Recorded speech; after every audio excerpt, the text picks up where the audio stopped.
अस्सलामुअलैकुम। आज हम बना रहे हैं चिकन का कोरमा, जिसमें हमने चिकन लिया है 1 किलो और चंद खड़े गरम मसाले इसमें मिला रहे हैं। जैसा कि आप देख रहे हैं, तेज़पत्ता, काली इलायची, लौंग, दारचीनी, काली मिर्च और बादियान का एक फूल। थोड़ा सा कुकिंग ऑयल हम इसमें शामिल करेंगे, क्योंकि इसे मैरिनेट करने के लिए रखना है, तो मसाला बहुत अच्छी तरह से इसमें शामिल हो जाता है, गोश्त के अंदर तक चला जाता है। अब इसके अंदर हम डालने लगे हैं कश्मीरी लाल मिर्च, जो कि सुर्ख है, तीखी नहीं है।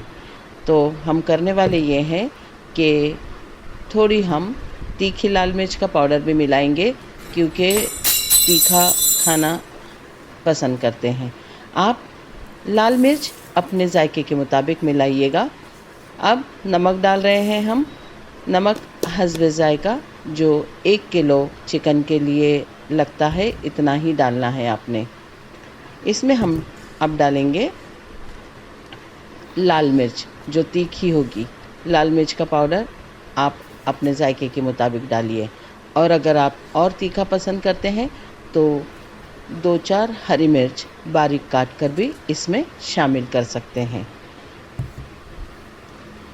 इसके अलावा अब हम इसमें डालेंगे 1 चम्मच धनिया पाउडर, ताकि इसका शोरबा जो है अच्छी तरह से गाढ़ा हमें मिल सके।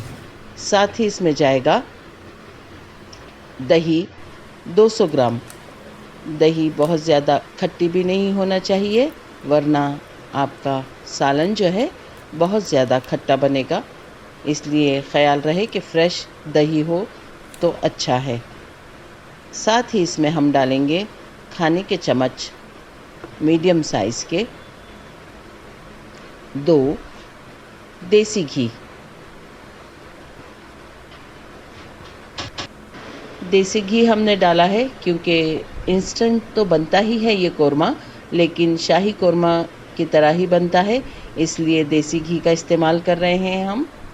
अगर आप चाहें तो कुकिंग ऑयल की बजाय तमाम देसी घी ही का इस्तेमाल करें, जायका बहुत ही लजीज हो जाता है।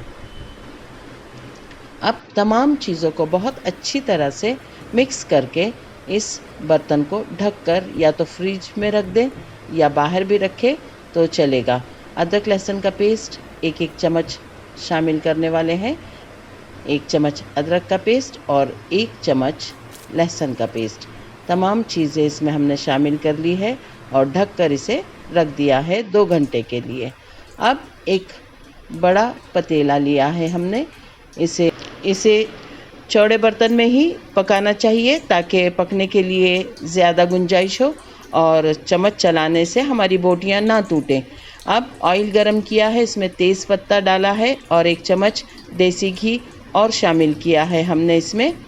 अब इसमें हम हमारा मैरिनेट किया हुआ चिकन डालेंगे और बहुत ही अच्छी तरह से इस चिकन की मसालों के साथ भुनाई होगी।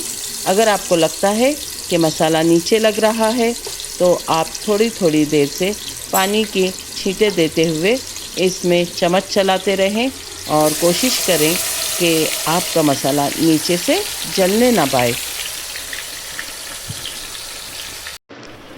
तमाम बोटियां हमने इसमें शामिल कर ली है और आहिस्तगी से किनारों की जानिब से ऊपर से नीचे की जानिब चम्मच चलाते हुए हम इसे भूनते रहेंगे और कोशिश करेंगे कि थोड़ा थोड़ा पानी इसमें डालकर इसको भूनते रहें और तमाम मसाले के पकने तक इसे भूना जाएगा। 2 बड़ी प्याज हमने तल ली थी और उसको मिक्सर में डालकर अच्छी तरह से पीस लिया है। जब ग्रेवी पर ऑयल सरफेस पर आने लगेगा, तो ये 2 प्याज जो हमने तल ली थी और पीस लिया है, उसे हम ग्रेवी में शामिल करेंगे। इस वक्त आपको जितना पानी ग्रेवी के लिए लगता है तो उसमें शामिल करना है और एक मर्तबा फिर ढक्कन ढककर इसे अच्छी तरह से पका लेना है।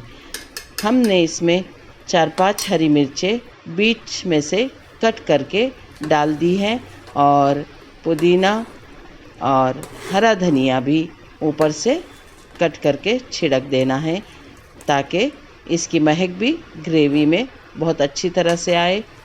यही वक्त है जब आप अपने ग्रेवी का कितना पतला शोरबा होगा चेक करेंगे, नमक और मिर्च चेक करेंगे।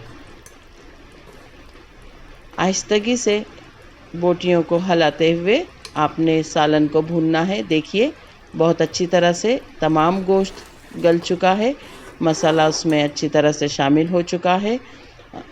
अगर आपको ये रेसिपी पसंद आती है तो इसे सब्सक्राइब करना ना भूलें। अल्लाह ताला आपके दस्तरख़्वान पर बहुत सी बरकतें और नेमतें अता फ़रमाएँ। इसे लाइक कीजिए, सब्सक्राइब कीजिए, शेयर कीजिए और आपकी दुआओं में याद रखिए।